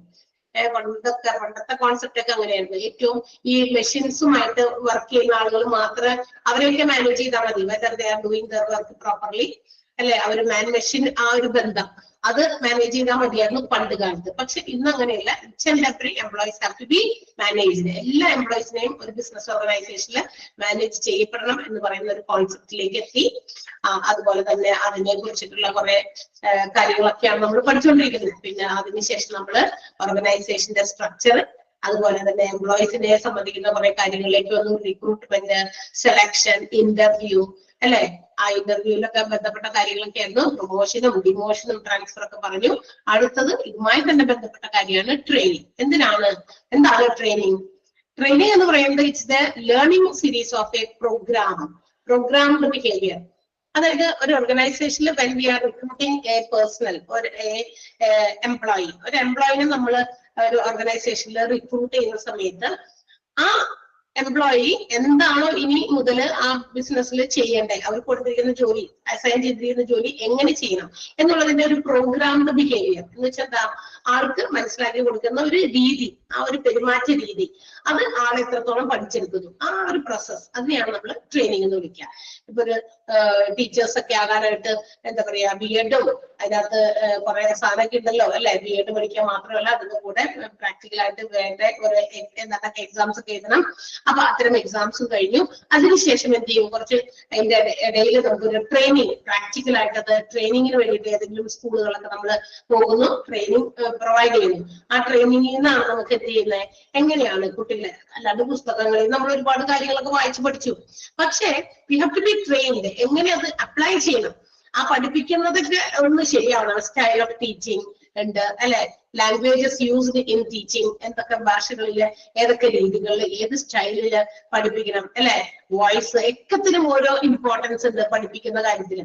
അപ്പൊ അതിനൊക്കെ വേണ്ടിയിട്ട് ഒരു ട്രെയിനിങ് കിട്ടണം. ആ ഒരു ലേണിംഗ് പ്രോസസ് അതൊക്കെ പഠിക്കാൻ വേണ്ടിയിട്ടാണ് ഈ ട്രെയിനിങ്ങിന് ടീച്ചേഴ്സ് ആണെങ്കിൽ പോണേ. എല്ലാ വിഭാഗത്തിലും ഉള്ള ആളുകൾ എന്താണെങ്കിലും പുസ്തകത്തിൽ നിന്ന് theoretically what ever they have learned, പുസ്തകങ്ങളിൽ നിന്ന് പഠിച്ച കാര്യങ്ങളെല്ലാം തന്നെ നമ്മളത് പ്രാക്ടിക്കലായിട്ട് അപ്ലൈ ചെയ്ത് നോക്കും. അപ്പോഴാണ് എന്താകുക, ആ കറക്റ്റ് ആകുക കാര്യങ്ങൾ അല്ലെ, അങ്ങനെയല്ലേ. ഇപ്പൊ നിങ്ങളാണെങ്കിലും ഇതൊക്കെ പഠിച്ച് ഇന്റേൺഷിപ്പിന് പോകുന്നു, അപ്പോൾ you get a practical knowledge in ഹോസ്പിറ്റൽസിലെ കാര്യങ്ങളൊക്കെ കണ്ടും കേട്ടും അറിയുമ്പോൾ ഒരു പ്രാക്ടിക്കൽ നോളജ് നമുക്ക് കിട്ടും. അത് ഏത് മേഖലയിലും അങ്ങനെ തന്നെയാണ്. ഡോക്ടേഴ്സ് ആവാൻ MBBS ഒക്കെ പഠിക്കാൻ പോകുന്നുണ്ട് അല്ലെ, പഠിച്ച് പുസ്തകങ്ങളിൽ നിന്ന് പഠിച്ചു, അവിടെ ലാബുകളിലോ അല്ലെങ്കിൽ എന്താ പറയാ ഓപ്പറേഷൻ തിയേറ്റേഴ്സിലൊക്കെ പോയിട്ട് അവിടെയൊക്കെ കാര്യങ്ങളൊക്കെ പഠിച്ചു. പക്ഷെ എന്നാലും വേഗം പോയിട്ട് എന്താ പറയാ ഡോക്ടറായി ഇരിക്കുകയാണോ? അല്ല, അതിന് വേണ്ടിയിട്ട് വീണ്ടും മറ്റൊരു പ്രാക്ടിക്കൽ കാര്യങ്ങളൊക്കെ അവര് ഏതെങ്കിലും സീനിയർ ആയിട്ടുള്ള ഡോക്ടേഴ്സിന്റെ കീഴില് ഇരുന്ന് ജോലി ചെയ്ത് കുറച്ച് നാളൊക്കെ ചെയ്ത് അങ്ങനെയൊക്കെയാണ് ഒരു ഡോക്ടറായി മാറുക. അപ്പൊ അവിടെയും ട്രെയിനിങ് ഉണ്ട്, എല്ലാത്തിനും ട്രെയിനിങ് ഉണ്ട്. അപ്പൊ we are learning a programmed behaviour. ഓർഗനൈസേഷന് അല്ലെങ്കിൽ ഒരു മറ്റ് ജോലി എന്ന രീതിയിൽ നമ്മൾ അതെങ്ങനെ ചെയ്യണം എന്നുള്ള പെരുമാറ്റങ്ങളാണ് നമ്മൾ ആ ഒരു ലേണിംഗ് സീരീസിൽ നമ്മൾ എന്തിലൂടെ പഠിക്കുക, ട്രെയിനിങ്ങിലൂടെ പഠിക്കുക. സോ ഈ പറയുന്ന ട്രെയിനിങ് എന്ന് പറയുന്നത് it is the application of our knowledge. നമ്മൾ എന്താണോ പഠിച്ചെടുത്തത് അത് നമ്മൾ അപ്ലൈ ചെയ്യുന്നു, അതിനെയാണ് നമ്മൾ എന്താ പറയാ ട്രെയിനിങ് എന്ന് വിളിക്കുക. പഠിച്ചിട്ടുണ്ട്, ഞാൻ കുറെ സാധനങ്ങളൊക്കെ പഠിച്ചു, ക്ലാസ്സിൽ പഠിപ്പിച്ചപ്പോ അവിടെ പഠിപ്പിച്ചപ്പോ ഇവിടെ പഠിപ്പിച്ചപ്പോ പഠിച്ചു, പക്ഷെ ഞാൻ അതെങ്ങനെ അപ്ലൈ ചെയ്തു, അതാണ് എന്തെന്ന് വിളിക്കുക, ട്രെയിനിങ് എന്ന് വിളിക്കുക. സോ ത്രൂ ട്രെയിനിങ്, ഈ പറയുന്ന ട്രെയിനിങ്ങിലൂടെ people becomes aware of the rules and procedures to manage their behaviour. അപ്പൊ നമ്മള് നേരത്തെ ജോലിയൊന്നും ഇല്ലാതിരുന്നപ്പോ നമ്മളുടെ ബിഹേവിയർ നമ്മൾ എങ്ങനെയായിരുന്നു പെരുമാറിയിരുന്നത്, അതൊക്കെ ഒന്നും ഒരുപാട് മാറും നമ്മളൊരു സ്ഥലത്ത് ജോലിക്കായിട്ട് വരുമ്പോ. ബിക്കോസ് നമുക്ക് ആ ജോലിയിലെ ഒരു ബിഹേവിയർ പാറ്റേൺ നമ്മൾ മനസ്സിലാക്കി എടുക്കുകയാണ്. അപ്പൊ ഒരുപാട് മാറ്റങ്ങൾ, ജോലിയൊക്കെ ഇട്ട് കഴിഞ്ഞപ്പോ ആളിനൊക്കെ ഒത്തിരി മാറ്റം വന്നല്ലോ. പല ആളുകളിലും നമുക്ക് ആ മാറ്റം കാണുന്നത് എപ്പോഴായിരിക്കും, ആഫ്റ്റർ ഗെറ്റിംഗ് എ ജോബ്, ഒരു ജോലി കിട്ടി കഴിയുമ്പോഴാണ്. Because their responsibility increases. കാരണം ഒരു ജോലിക്കാരി ആയി കഴിയുമ്പോൾ നമ്മുടെ ഉത്തരവാദിത്തങ്ങൾ മാറുന്നു അല്ലെ, നമ്മുടെ പെരുമാറ്റങ്ങൾ ഒരുപാട് നമ്മൾ മാറ്റേണ്ടി വരും. നമ്മുടെ രീതികൾ, സ്വഭാവത്തിൻ്റെതായിക്കോട്ടെ മറ്റു പെരുമാറ്റ രീതികളാകട്ടെ ഒരുപാട് മാറ്റേണ്ടി വരും. അപ്പൊ ആ മാറ്റി വരുന്ന ഒരു ചേഞ്ചസ് ഒക്കെ വന്ന് നമ്മൾ ഓർഗനൈസേഷന്റെ റൂൾസ് ആൻഡ് റെഗുലേഷൻസ് ഒക്കെ ബോധ്യപ്പെട്ട് അതിനെക്കുറിച്ച് ബോധവാന്മാരായി നമ്മൾ എന്ത് ചെയ്യുന്നു, ഓരോ കാര്യങ്ങൾ ചെയ്യുന്നു. അതൊക്കെ നമ്മുടെ ഈ ട്രെയിനിങ്ങിലൂടെയാണ് നമുക്ക് എംപ്ലോയീസിന് കിട്ടുന്നത്. And also they can increase there performance. ഓരോ ജോലി ചെയ്യുമ്പോഴും ഡേ ബൈ ഡേ ട്രെയിനിങ്ങിന്റെ ശേഷം അവർക്ക് അവരുടെ എന്താ പറയാ പെർഫോമൻസ് വർദ്ധിപ്പിക്കാൻ പറ്റും. ഇപ്പൊ എങ്ങനെയാണ് നമ്മൾ ചെയ്തുകൊണ്ടിരുന്നത്, പക്ഷെ നമുക്ക് ആഫ്റ്റർ ഗെറ്റിംഗ് ദ ട്രെയിനിങ് നമുക്ക് ഒരു റിക്വയർഡ്, നമ്മുടെ ഒരു ഇന്റന്റഡ് ആ ജോലി ഏത് രീതിയിൽ ആക്കി തീർക്കണമെന്ന് നമ്മുടെ ഓർഗനൈസേഷൻ തീരുമാനിക്കുന്നു. ആ ലെവലിലേക്ക് എത്താൻ പറ്റും. ടീച്ചറാണ് ശരി, പക്ഷെ ടീച്ചർ എങ്ങനെയാണ് ക്ലാസ് എടുക്കുന്നത്, പക്ഷെ ഇങ്ങനെയല്ല, നമുക്ക് കുറച്ചും കൂടി മാറ്റം ഉണ്ടെന്ന് പറഞ്ഞിട്ട് നമുക്കൊരു ട്രെയിനിങ് തരാണ്. ടീച്ചർ ഇങ്ങനെയാണ് എന്നൊക്കെ പറഞ്ഞു കഴിയുമ്പോൾ എന്ത് നമ്മുടെ ഓർഗനൈസേഷൻ എന്താണോ ആഗ്രഹിക്കുന്ന ആ ലെവലിലേക്ക് ഞാൻ പറഞ്ഞു, ആ ടീച്ചർ പറഞ്ഞു. ഓക്കെ, ആ ഒരു ഇന്റന്റഡ് ലെവലിലേക്ക് ഓരോ എംപ്ലോയീസിനെയും കൊണ്ടുവരുന്ന ഒരു രീതി, ദാറ്റ് ഈസ് ഓൾസോ അതും നമുക്ക് എന്താണെന്ന് പറയാം, അത് ട്രെയിനിങ്ങിലൂടെയാണ് കിട്ടുക എന്നാണ് നമുക്ക് പറയാം. So the important objective of training, ഏറ്റവും ഇമ്പോർട്ടന്റ് ആയിട്ടുള്ള അല്ലെങ്കിൽ ഏറ്റവും പ്രാഥമികമായിട്ടുള്ള പ്രധാനപ്പെട്ടതുമായിട്ടുള്ള ട്രെയിനിങ്ങിന്റെ പർപ്പസ് എന്താണെന്ന് ചോദിച്ചാൽ, എന്തിനു വേണ്ടിയിട്ടാണ് ട്രെയിനിങ് കൊടുക്കുന്നത്, എന്തിനാ എംപ്ലോയീസിന് ട്രെയിനിങ് കൊടുക്കുന്നത്? കുറച്ച് കാരണങ്ങൾ, ടു ഇൻക്രീസ് പ്രൊഡക്ടിവിറ്റി, ഉത്പാദനക്ഷമത വർദ്ധിക്കാൻ, അല്ലെ? ട്രെയിനിങ് കൊടുത്തു കഴിയുമ്പോൾ ആ ട്രെയിനിങ്ങിൽ നിന്ന് കിട്ടുന്ന നോളജ് കൊണ്ട് എംപ്ലോയീസിന്റെ പെർഫോമൻസ് കൂടും. എംപ്ലോയീസിന്റെ പെർഫോമൻസ് കൂടിയാൽ obviously it will lead to the increase in productivity. തീർച്ചയായിട്ടും ഉത്പാദനക്ഷമത വർദ്ധിക്കും. ടു അപ്ഗ്രേഡ് ക്വാളിറ്റി, നമ്മൾ കൊടുക്കുന്ന ആ പ്രോഡക്റ്റ് ആയിക്കോട്ടെ സർവീസ് ആയിക്കോട്ടെ അതിന്റെ ക്വാളിറ്റി വർദ്ധിക്കും. കണ്ടോ, കുറച്ചുകൂടി ട്രെയിനിങ് കൊടുത്ത് ടീച്ചേഴ്സിനെ കൊടുത്ത് ക്ലാസ് എടുപ്പിച്ചപ്പോ കുറച്ചുകൂടി ക്വാളിറ്റിയുള്ള ക്ലാസ് ആയി മാറും. ഓക്കെ, അതാണ് ട്രെയിനിങ്ങിന്റെ പർപ്പസ്. അതൊക്കെ തന്നെയാണ്. പിന്നെ to help the organization fulfil its future needs, ഭാവിയിൽ അവരെന്തൊക്കെ കാര്യങ്ങളാണോ ആ ജോലിക്കാരിൽ നിന്നും അവർ ആഗ്രഹിക്കുന്നത് അത് ഫുൾഫിൽ ചെയ്യാൻ ഓർഗനൈസേഷന് സാധിക്കും. അതിനാവശ്യം വേണ്ട ട്രെയിനിങ് ആവശ്യ സമയങ്ങളിൽ കൊടുക്കുക. പിന്നെ ഓർഗനൈസേഷന്റെ ക്ലൈമറ്റ്, എല്ലാ എംപ്ലോയീസും ട്രെയിൻഡ് ആയി കഴിഞ്ഞാൽ, ട്രെയിനിങ് പരിശീലനം ലഭിച്ചവരായി കഴിഞ്ഞാൽ എല്ലാവരും വളരെ ഭംഗിയായ രീതിയിൽ നല്ല രീതിയിൽ പെരുമാറും. മറ്റുള്ള കോവർക്കേഴ്സിനോടൊക്കെ ഒപ്പം നല്ല രീതിയിലേക്ക് നിൽക്കും. അപ്പൊ എന്ത് പറ്റും? ഓർഗനൈസേഷന്റെ അന്തരീക്ഷം തന്നെ അങ്ങോട്ട് നല്ല സ്മൂത്ത് ആകും, നല്ല സൂപ്പർ ആകും അല്ലെ? അപ്പൊ ഓർഗനൈസേഷന്റെ ക്ലൈമറ്റ് ഇംപ്രൂവ് ചെയ്യാൻ, പിന്നെ to improve health and safety, എല്ലാ എംപ്ലോയീസും വെൽ ട്രെയിൻഡ് ആയിട്ട് ജോലികൾ ചെയ്യുമ്പോൾ there will be no occurrence of any accidents or incidents. പല രീതിയിലുള്ള ആക്സിഡന്റുകളോ പല രീതിയിലുള്ള വേണ്ടാത്ത സംഭവങ്ങളോ ഒന്നും ഓർഗനൈസേഷനിൽ നടക്കില്ല. കാരണം എന്താ? എല്ലാവരും ട്രെയിൻഡ് ആയിട്ടുള്ള എംപ്ലോയീസ് ആണ്, നല്ല പരിശീലനം ലഭിച്ചവരാ. ട്രെയിനിങ് അല്ലെ? ട്രെയിനിങ്ങിലൂടെ നമുക്ക് ഒരുപാട് പെർഫെക്റ്റ് ആയിട്ട് ഓരോ ജോലിയും ചെയ്യാൻ പറ്റും. അപ്പൊ അവിടെ നമുക്ക് അബദ്ധങ്ങൾ വരില്ല, അല്ലെങ്കിൽ നമുക്ക് ഏതെങ്കിലും തരത്തിലുള്ള എന്താ പറയാ അപകടങ്ങൾ വരില്ല, പലതരത്തിലുള്ള സംഭവ വികാസങ്ങൾ ഉണ്ടാകുന്നില്ല. കൃത്യമായിട്ട് സ്മൂത്ത് ആയിട്ടൊക്കെ പോകും. അങ്ങനെ വരുമ്പോൾ എംപ്ലോയീസ് ഒക്കെ ഹെൽത്ത് വൈസ് ഓക്കെ ആയിരിക്കും, അവരെല്ലാം സേഫ് ആയിരിക്കും. And also it leads to obsolescence or prevention of personal growth. എന്താണ് ഒബ്സലൻസ്? പ്രിവെൻഷൻ ആണ്. ഒബ്സലൻസ് എന്ന് പറഞ്ഞാൽ എന്താ? ഈ തേയ്മാനം അല്ലെങ്കിൽ എന്താ പറയാ ഒബ്സോളൻസ് എന്ന് പറഞ്ഞു കഴിഞ്ഞിട്ടുണ്ടെങ്കിൽ അതായത് ഇപ്പൊ എന്താ പറയാ ഇല്ലാതാകുക. ചില കാര്യങ്ങളൊക്കെ നമുക്ക് വേണ്ടാന്ന് വെക്കേണ്ടി വരും, അല്ലെങ്കിൽ ഇല്ലാതാകുന്ന തേയ്മാനം എന്നൊക്കെയാണ് ഇതിന്റെ ഡിപ്രീസിയേഷൻ പോലെയൊക്കെയുള്ള ഒരു കാര്യമാണ്. അതായത് ഇപ്പോ ഫെയിം നഷ്ടപ്പെടുത്തുക, അങ്ങനെയുള്ള കാര്യങ്ങളൊക്കെ അങ്ങനെയൊക്കെ ഉണ്ടാകാം. ചിലപ്പോൾ നമ്മുടെ ഓർഗനൈസേഷന്റെ പേരും പ്രശസ്തിയൊക്കെ നഷ്ടപ്പെട്ടു പോകുക, ഗുഡ് വില്ലൊക്കെ, അങ്ങനെയുള്ള കാര്യങ്ങൾക്കൊക്കെ എന്തെങ്കിലും കോട്ടം വരും. അപ്പൊ അതൊക്കെ തടയാൻ, അങ്ങനെയുള്ള കാര്യങ്ങൾ തടയാൻ പറ്റും. കാരണം ഓർഗനൈസേഷന്റെ പ്രൊഡക്ടിവിറ്റി വർദ്ധിക്കുമ്പോൾ തീർച്ചയായിട്ടും ഗുഡ് വിൽ ഉണ്ടാകും, സൽപ്പേരുണ്ടാകും മറ്റുള്ള ഓർഗനൈസേഷനുമായി ബന്ധപ്പെടുത്തി. അപ്പൊ അതൊക്കെ തടയാൻ പറ്റും. പിന്നെ ആഫ്റ്റർ ഓൾ എല്ലാ എംപ്ലോയീസും പേഴ്സണലി അവർക്കൊരു ഗ്രോത്ത് ഉണ്ടാക്കും. ഇതൊക്കെയാണ് ട്രെയിനിങ് കൊണ്ടുള്ള ഏറ്റവും പ്രധാനപ്പെട്ട ഗുണങ്ങൾ. മനസ്സിലായി? അപ്പൊ പേഴ്സണലി ഗ്രോ ചെയ്യാൻ, ഇപ്പൊ എനിക്ക് ട്രെയിനിങ് കിട്ടി കഴിയുമ്പോൾ ഞാൻ അതിൽ എക്സ്പേർട്ട് ആകും. അപ്പൊ ഞാൻ കുറച്ചുകൂടി എന്റെ ഒരു പേഴ്സണൽ ഗ്രോത്ത്, ഒരു വളർച്ച, വ്യക്തിപരമായ ഒരു വളർച്ചയും എനിക്ക് ഉണ്ടാകുന്നു. ക്ലിയർ ആയോ? എന്താണ് എംപ്ലോയി ട്രെയിനിങ് എന്നുള്ളത്? മനസ്സിലായോ? ഫസ്റ്റ് സെന്റൻസ് ഒന്ന് അണ്ടർലൈൻ ചെയ്യണം. Training is a process of learning a series of programmed behavior. അടുത്തത് it tries to refine. It എന്നുള്ളത് അവിടെ എംപ്ലോയി ട്രെയിനിങ് ചേർത്ത് വായിച്ചിട്ട് വേണം നിങ്ങൾ അണ്ടർലൈൻ ചെയ്യാൻ. It tries to refine their performance on the current job. ഇപ്പൊ ഉള്ള ജോബിന്റെ പെർഫോമൻസിനെ ശുദ്ധീകരിക്കാം. എവിടേക്ക് ശുദ്ധീകരിച്ച് എങ്ങോട്ട് എത്തണം? Ready for an intended job, ആവശ്യമായ ജോബിന്റെ നിരക്കിലേക്ക് എത്താൻ, അല്ലെങ്കിൽ പരിശുദ്ധപ്പെടാൻ, ശുദ്ധീകരിക്കാനൊക്കെ ട്രെയിനിങ് കൊണ്ട് സാധിക്കും. അത് കഴിഞ്ഞിട്ടുള്ള സെന്റൻസ് മനസ്സിലായി ചെയ്യണം. Primary purpose of training are to, ട്രെയിനിങ്ങിന്റെ പ്രധാനപ്പെട്ട അല്ലെങ്കിൽ പ്രാഥമികമായിട്ടുള്ള ലക്ഷ്യം എന്ന് പറയുന്നത് to increase productivity, to upgrade quality, to help an organization fulfill its future personal needs, to improve organizational climate, to improve health and safety, obsolescence prevention and personal growth. അത്രയും underline ചെയ്യാം.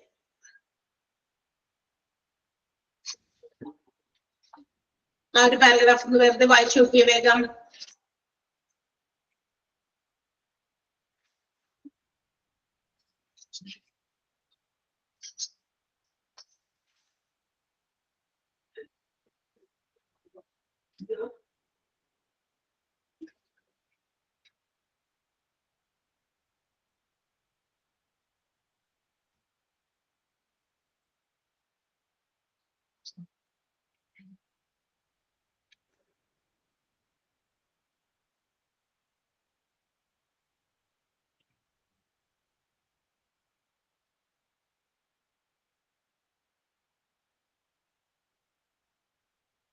വായിച്ചോ?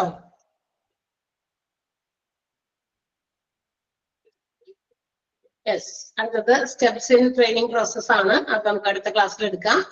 സ്റ്റെപ്സ് തുടങ്ങിയിട്ട് കാര്യമില്ല. അപ്പൊ അടുത്തത് എന്തായാലും ആ ഒരു ടോപ്പിക്കിൽ നിന്ന് ക്ലാസ് എടുക്കാം കേട്ടോ, അടുത്ത ദിവസം. Okay, so see you. Thank you so much. Love you. Okay, thank you. Thank you miss. Thank you. Thank you, Miss. Thank you.